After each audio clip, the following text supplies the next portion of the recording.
Hello, everybody. Eric Grenier here, and welcome to the 89th episode of the Writ podcast. 10 years ago, Justin Trudeau became leader of the Liberal Party of Canada. A couple of years after that, he became Prime Minister. But the fact that he's been there for a decade makes him one of the longest-serving leaders of the Liberal Party and one of the longest-serving leaders of any party in the country at the moment. So there's a legacy to talk about, even if he isn't quite done yet. And to join me today to discuss that legacy, joined by the CBC's Aaron Wherry and Susan Delacourt of the Toronto Star. Aaron and Susan, thanks for joining me. Thanks for having us. Lovely to be here. So, this is a bit of a retrospective, I suppose, of Trudeau's time. Now, it's not obviously over. He's going to run in the next election. But I wanted to talk to both of you because you've both interviewed him personally. So you've seen the development of Justin Trudeau's leadership of the Liberal Party over the last few years. So let's go back to the beginning. We'll start with 2013. And, at that moment, the party had been decimated in the 2011 election. There was a lot of doubts when it came to Justin Trudeau in terms of whether he was a serious option for the Liberal Party. But when we think about it now, it almost seems inevitable that he was going to become the leader of the Liberal Party. Aaron, I'll start with you. Was it inevitable, looking back, that he would become the leader of the party? I mean, I guess to a certain extent. I mean, it was always assumed as soon as he got here to Ottawa, as soon as he was elected, that he would be a leadership contender at some point, right? The question of do you want to be prime minister was asked, almost before he ran. And I think there was sort of always that speculation. And I think on a more serious point, I remember someone telling me even before he ran, if Justin Trudeau runs for leader, he will win it in a cakewalk. He will attract so much support that no one else will even be able to come close. And so to a certain extent, it probably or maybe was more than likely that he was going to end up being Liberal leader at some point. I don't know that anyone ever thought it was going to happen then. And I don't know that anybody ever thought it was going to happen in a situation where he maybe had to save the party from oblivion at that point. But, the timing sort of was forced upon him to a certain extent. And even after and people kind of forget this, I think, to a certain extent, is that, after the 2011 election, there were immediate questions about, is he going to run for leader? Will you run for leader? And he at first said, no, I'm not going to run for leader. We can't make, the solution can't be, let's just make Justin Trudeau leader. That was his idea. And he, it got talked off and people at the time were kind of like, well, he's a lightweight. He can't really be the leader. So it wasn't, even at the time, it wasn't necessarily seen as, oh, well, this is obviously the right choice. Even if, in the long scheme of things, you can say, yeah, maybe he was probably going to end up leader at some point. Susan, what's your sort of view looking back now at how that leadership started off and how maybe it has shaped how he's been thought of since then?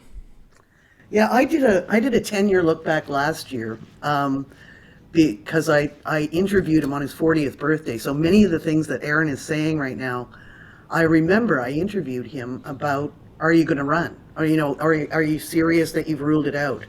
And he had he turned 40 on Christmas Day 2011, I guess it would be, and he I think even thought about quitting politics. He was Aaron's author of a book on all of this time too, so I'll defer to him on all of this. But what I remember is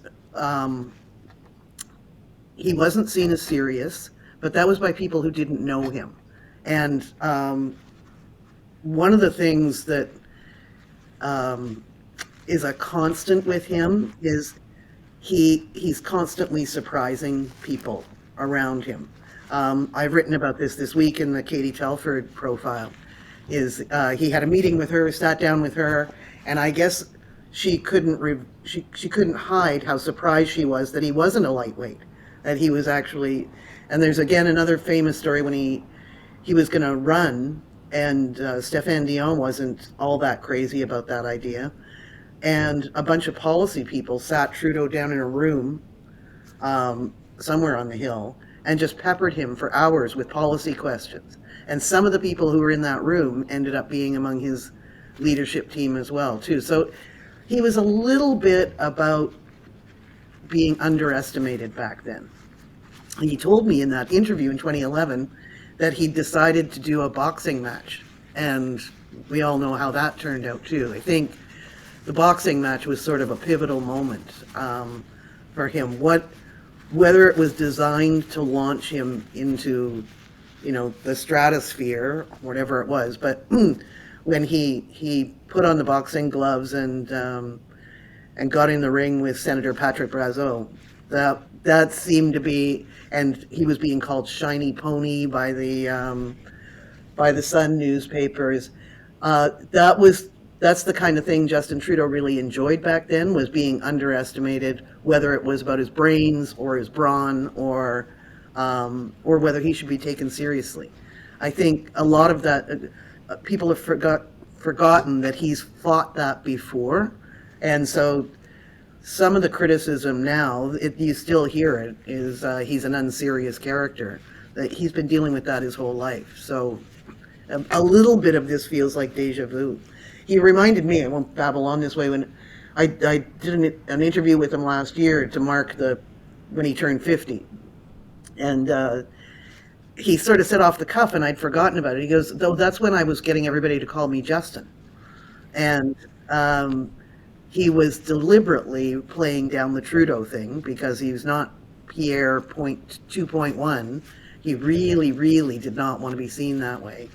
And he wanted to be seen as Justin, to distinguish himself from his dad. Yeah, remember his leadership logo the emphasis was on Justin. And when you think about how big the Trudeau name would have been and still is in the Liberal Party, it was obviously a deliberate choice. Aaron, so the transition at the time, it was from Stéphane Dion, Michael Ignatieff, who seemed like plausible, decent leaders at the time when they were chosen, more or less. But it seemed like when Justin Trudeau came in, it was the complexion of the Liberal Party completely changed. Like, what did he bring at the time that his two predecessors didn't have? And be kind. Yes. Look, Michael Ignatieff is, for anyone who's met him or dealt with him, he's a lovely, gracious guy. But he was not a natural politician, and he never quite figured out how to do politics. And Trudeau was the opposite. Justin Trudeau has lived his entire life with public attention and people coming up to him and interacting with people. And as much as he protests that he's a natural introvert, he is very comfortable in crowds and very willing and happy to talk to people. And Michael Ignatieff had been famous, but he didn't have that gear. And so I think Trudeau immediately brought, in addition to his name and his celebrity and the sort of cachet, he brought sort of a more natural political energy to things. And I think Susan wrote about this very early in the Trudeau kind of phenomenon. The crowds he brought out were something else, right? I remember going to an event in like Arnprior or Renfrew or something and standing around for like an hour afterwards as people lined up. And it was noticeable which people lined up. It was moms and their daughters. Yep. And it was a very different.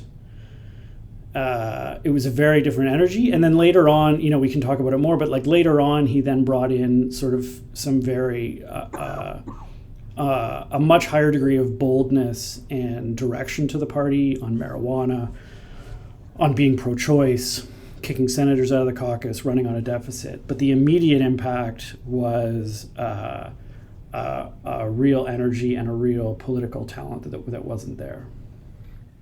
Yeah, two stories come to mind about this. First of all, the crowds. I went out and I did an ebook on Justin Trudeau's leadership, so I followed him around the country, and I'm very glad I did because I got to know all the people around him. But one night it was 40 below in Winnipeg, and it was 10 o'clock at night, And I went to this place, and there were hundreds of people waiting to meet him. On a 40 below night in Winnipeg, it was astounding. And I remember he launched his leadership in Montreal, and then he flew I think he went to Calgary, but then at some point that week he landed in Mississauga. And there's this massive rally in Winnipeg, and I talked to a Liberal there who's now an MP, who wasn't at the time, who said, yeah, we tried the 2 smart guy professors, but now we're just going to do the hair. Now we're just going to go for the hair. Which turned out to be a conservative negative ad. Nice hair. Yeah, so they're predicting already what was going to happen there. So aside from that leadership kind of thing, Susan, did the party itself change a lot? When you wrote in Shopping for Votes, it was a lot about how the marketing of the party seemed to kind of get kicked up into a different gear, trying to reach out to voters, that kind of thing. But when you think about the Liberal Party, from Paul Martin to Michael Ignatieff versus what the Liberal Party has been like over the last 10 years, what to you is the biggest difference? Data, and they got serious. They, again, another story. I was sitting at the Met here in Ottawa, and I was writing my book, Shopping for Votes, and I was commenting to a friend of mine that the Liberals were really bad at this stuff. Like, they were really, really bad at marketing and data. And you know that Woody Allen movie where Marshall McLuhan just sort of walks into the scene? Something like that happened. And my friend was asking me, she said, why do you think the Liberals are so bad? And I said, I think it's even cultural. And I said, all of a sudden, Justin Trudeau walks by the patio. He was just an MP then. And I said, hey, Justin, why are you guys so bad at this stuff? And he launched into this thing. And my friend said, wow, I didn't know he had that in him.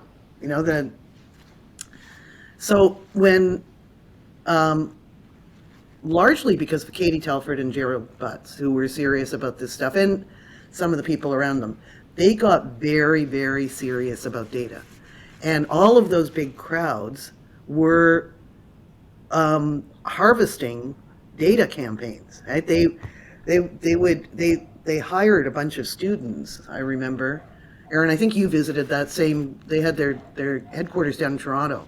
They hired a bunch of students down there to just input all the forms that they got people filling out at those huge rallies. And they made it their mission, and they did accomplish it, to exceed the Conservatives on data gathering. That to get good and sophisticated about that. And I remember, being shown, Jerry Butts, I one time pulled me aside and said, look at this, and it was Google Trends data, and it was showing interest in leaders, and you could see there's this huge red surge behind Justin Trudeau in a way that it was surpassing Tom Mulcair or Stephen Harper. And I thought, that's interesting. But and then of course he made his childhood friend, Tom Pitfield, in charge of data for them, and they've been winning elections on that data sophistication. And now their machine, such as it is the envy of the Conservatives. So that's the big flip I've seen, and that's very deliberate. And that's like, that's like a lot of attention gets shifted onto Dion and Ignatieff and how they were good or bad as politicians, but like the larger problem was that there just wasn't much infrastructure underneath them and behind them, and the Trudeau guys come in. And I think, to a certain degree, helped by what they'd seen and what everyone had seen from the Obama campaign in the United States, realize, you need some, this can't just be one guy at the top being charismatic or not, or having a good policy platform. You need an organization, and that really underpins the whole thing. One of the people they leaned on heavily. I'm saying this with a bit of surliness right now because I've been trying to get an interview with her. I flew down, when I was updating my book, I flew down to Washington to actually interview a woman named Jen O'Malley Dillon, who had been an Obama person and helped the Liberals with data and things like that, and recruiting. She worked then at a place called Precision Strategies. She is now, I think she's not chief of staff, but she's assistant chief of staff in She's like deputy Joe or something. Yeah. And she was up here for Biden's visit and visiting with her old gang that she helped. And I was trying to get an interview with her, but I was unsuccessful. But that, Aaron's right to point out, that was very, very deliberate. They did a lot of consulting with the U.S. Democrats on how Obama had found people who didn't vote. That was the key. It's not to... Liberals had got very comfortable, and I've covered them for way too many years, way too comfortable at thinking they were the natural governing party and thinking they didn't have to do the work on the ground. And I think that fundamentally changed with Trudeau. So beyond some of the organizational things, thinking a little bit about a packaging and the messaging, right, from 2015 and how that's changed since then. You know, we think about it now, and it's almost a bit of a cliche, the whole sunny ways kind of approach in 2015. Aaron, was that just a slogan, or did it actually represent any shift in terms of how campaigning was being done? I mean, I think there was an obvious contrast with Harper, right? No one was ever going to associate the phrase sunny ways with Stephen Harper. But I think so, I mean, I think they did a couple things, right? They had an economic message with the middle class that, again, people rolled their eyes at, but it was a potent economic message that went right to sort of practical concerns. They had a message about being ambitious. But then they also, you know, and this, I think the change actually officially predates Trudeau. They also kind of were much more open as a party. You know, they got rid of the idea of memberships. They, you know, I think they called them supporters was the new version of that, which was also a bit of a data, I think mainly a data harvesting thing, but also like it was a much more open, enthusiastic, youthful party that Trudeau was trying to run. You know, the old guard, and this caused some friction at the time, the old guard was kind of gone, right? And this was the Trudeau generation coming in. And I mean, I think that helped the party, but I think it also just with the general electorate, you know, if you go back and think of that 2015 election, Tom Mulcair was almost like Stephen Harper in that it was a perfect counterpoint to, you know, look, these guys are older and grumpier, and I'm bright and shiny and new. And I think that energy sort of worked both kind of externally and within the party to kind of get them over the hump. Aaron's right. That is still causing friction in the party. The rejection of the old guard. Some of the angriest people I know these days are old liberals, you know, who feel like their advice has been ignored.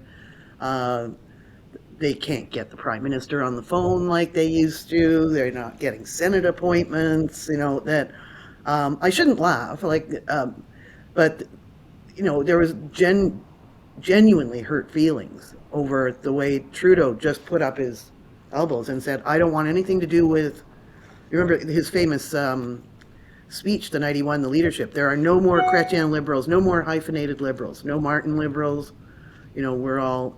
And he has done that successfully, but he is, in the process, created a grumpy group of old liberals, a lot of them in Toronto, who have been, pardon my language, bitching about Trudeau for a good 10 years now.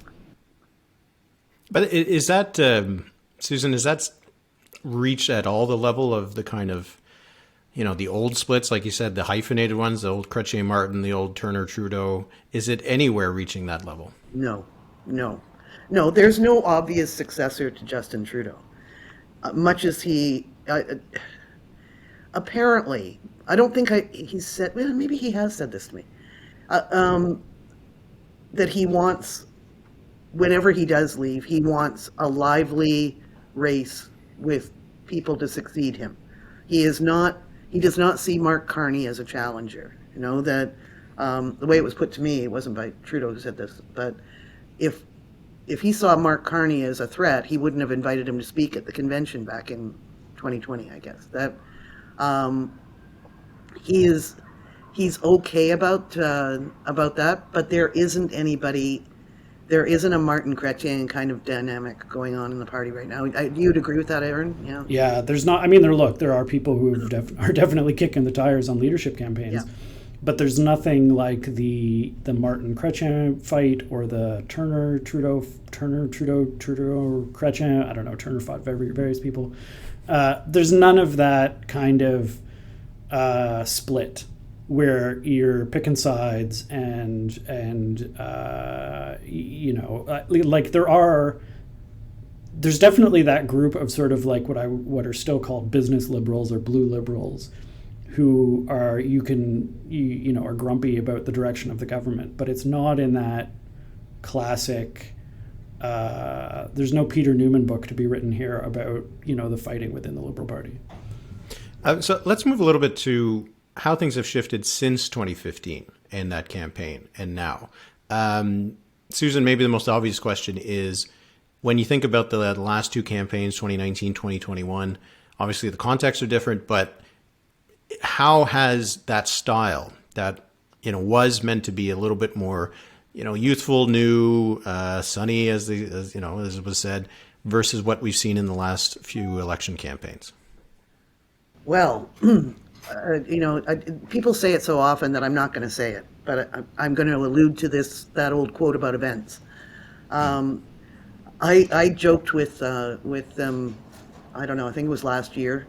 Could you guys not have a normal crisis? Like, could you? So first he gets Trump, then he gets a pandemic, and then kind of relatedly, I've joked it's almost like it's like somebody put those two things in a bottle and came up with a convoy. Right? So he's had. I think what has happened is that the wear and tear of power, but also the wear and tear of some remarkable crises. That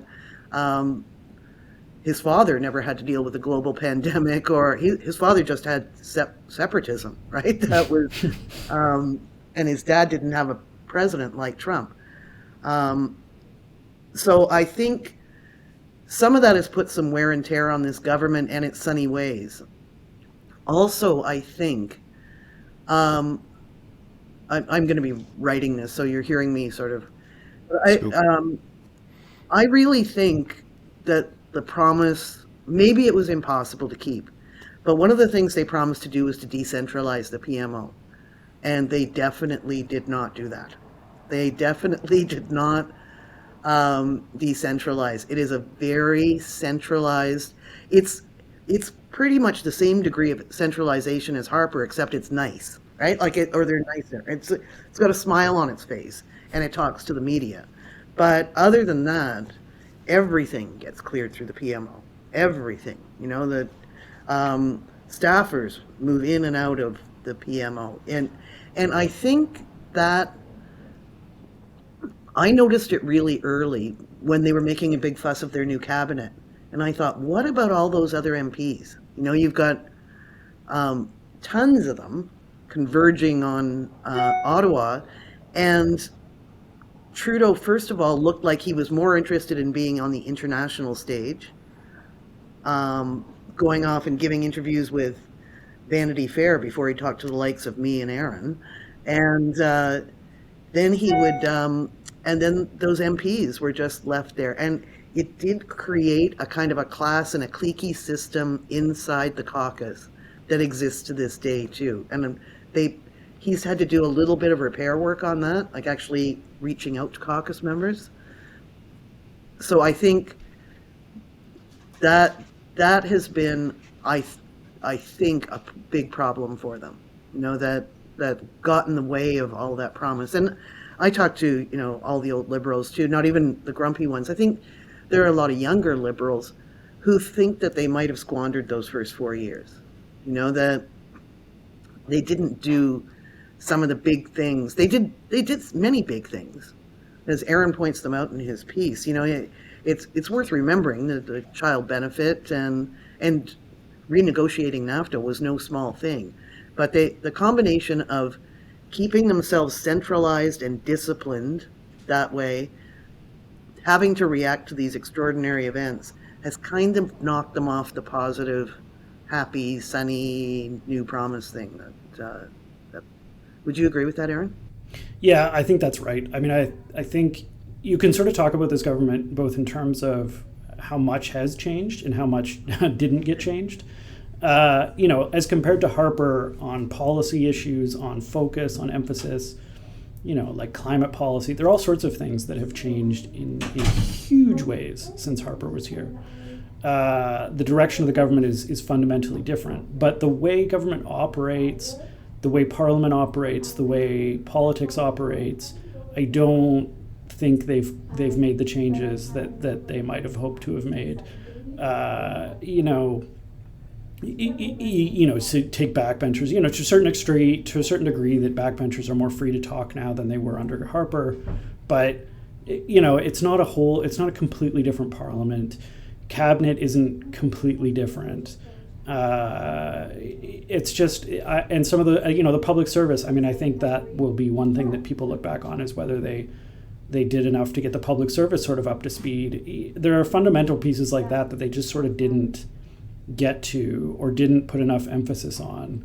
Deliverology is a bit of a punchline at this point, but that's a piece where it started out like a good idea and it could have amounted to something, but it didn't quite lead to the sort of fundamental foundational change that you might have hoped to see. So those changes within, the direction, the caucus, cabinet, those relationships and all that, what about with voters themselves? How has the kind of coalition of voters that are behind the Liberals today, how has that shifted over the last 10 years or so? Susan, maybe you can start us off there. Well, again, I'm going to borrow Aaron's wisdom from his piece too, because I think things are more polarized. I think, that there is a polarization. I loved Aaron made this point. Polarization has happened, just not in the way we thought it would in 2011. But and I wrote recently a piece about, Trudeau always had the gender divide working for him, but now the gender divide is working against him quite actively and aggressively. That the amount of men that he ticks off is substantial. And a phenomenon all on its own. So I think Aaron's right. I love that point he made about women and their daughters, because I'd be walking into those crowds back in 2011 and 2012 and 2013, and they were Pierre Trudeau fans and then Justin Trudeau fans, and a huge multicultural group too. Trudeau was quite proud of the fact that Liberal crowds of his ilk did not look like the Stéphane Dion, Michael Ignatieff, Pierre Trudeau crowds. He wanted them to look different. He's held on to that a little bit, but the youth thing is sort of rubbed off. And the men who didn't like him or thought he was a joke in 2011 now hate him. They hate him. If it was a beast, it has a lot more fangs now. The opposition to him, and somebody very close to him, or reasonably close, put it to me. He was not anymore in the inner circle, and it's not Jerry Butts. Put it to me this way, just a couple of weeks ago. He thinks.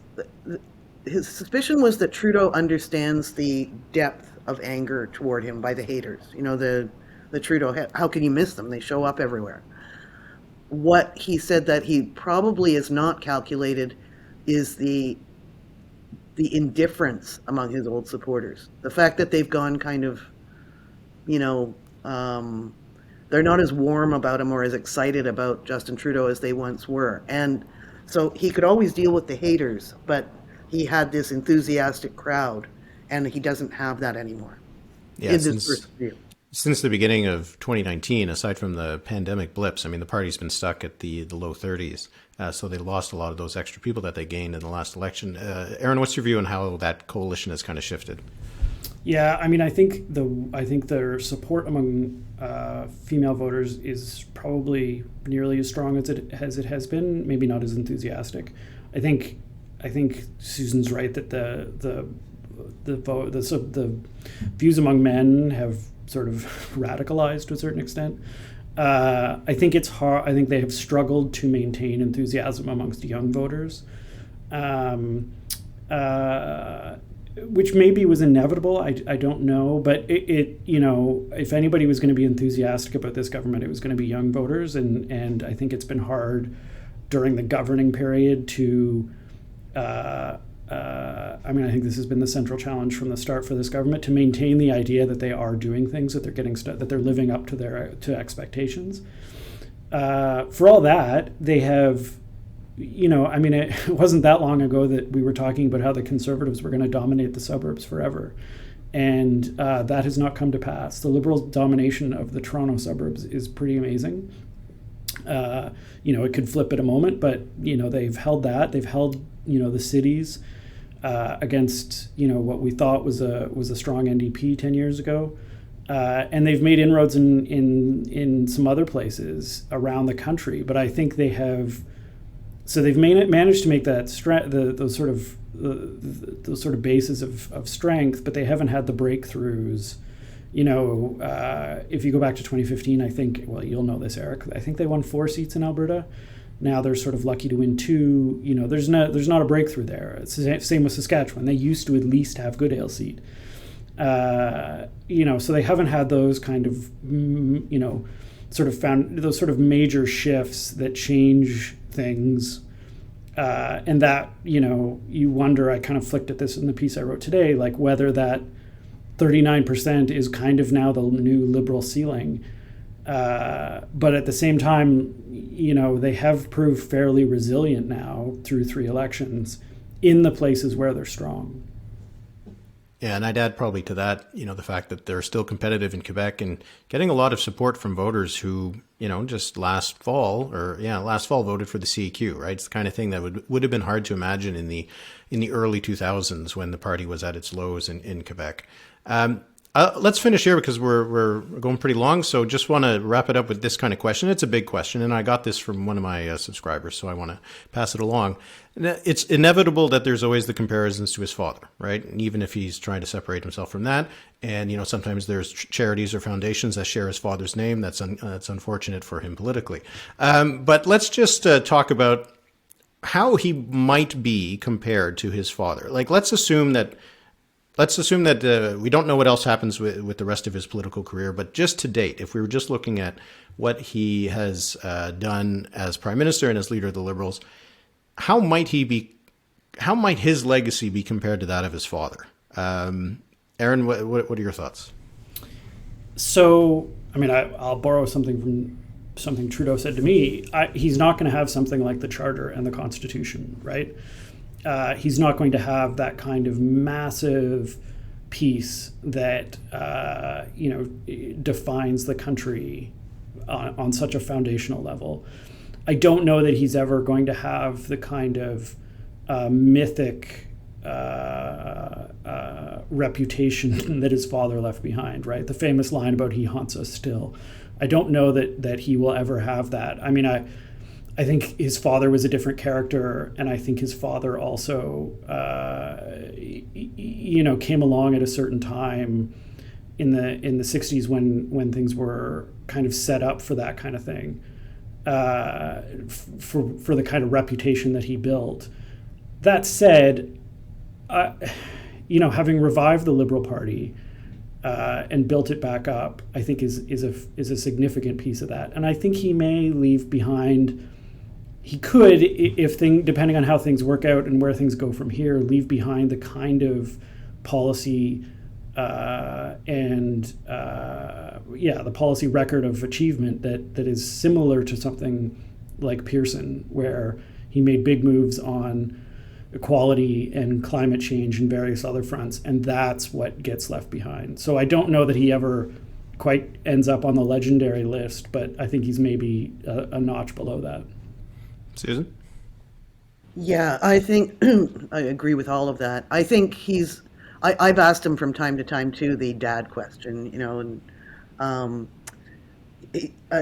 and I got mocked for this, but he's definitely. I'm going to do it again. He's definitely more emotionally intelligent than his father. This is a guy who is in touch with the rap against him used to be he's his mother's son, not his father's, and they don't mean that as a compliment. That. But I think more than any prime minister, certainly his father, he's going to be judged by his relationships with the United States, and the three faces of the United States: the Obama early happy bromance days, the Trump years, and now this thing with Biden, and having to react to events on a world stage that his father did not have to. His father at the end of his mandate jetted off across the world on this is a bit vainglorious peace mission, that Pierre Trudeau was going to bring peace to the world or whatever. Justin Trudeau has been spending a lot of time dealing with some of the most cataclysmic world events, whether it's Trump, a pandemic, war in Ukraine. He's been far more international than his father ever was. He will be remembered for things internationally in a way that Pierre Trudeau is not. So yes, he won't have a charter to show for it. But I think Aaron's right. He'll be remembered for saving the Liberal Party for sure. And I guess for what I said, I don't know another prime minister who's had to deal with this many crises, and unprecedented crises. One of the things also I think that he probably has in common with his father is that while there are lots of people who like him, there's a lot of people who really dislike him. And the people who dislike him a lot. And they'll still dislike him a lot in a couple decades. It happens, we've talked about it a couple episodes ago, but those polls about best prime ministers, Pierre Trudeau's always at the top. The polls about the worst prime ministers, he's often also pretty high up too. And yes. I suspect that will help him be remembered a little bit longer, because he'll be remembered both by the people who like him and also not forgotten by the people who don't like him. And that will kind of add to his legacy in a way of the time that he was in office. So prediction, another 10 years? I don't see it. I don't see it. I joked with him last year on his 50th birthday that where did he think I'd be interviewing him on his 60th? And he said when he was 40, he wouldn't have predicted he'd be doing an interview at Rideau Cottage, so he wasn't going to try predicting now. Right. Yeah. And all right, so I think that'll be it for this episode on the Trudeau legacy. We'll have other chances to talk about it again because he's not going anywhere just yet. So Aaron and Susan, thanks so much for joining me. Thanks for having us.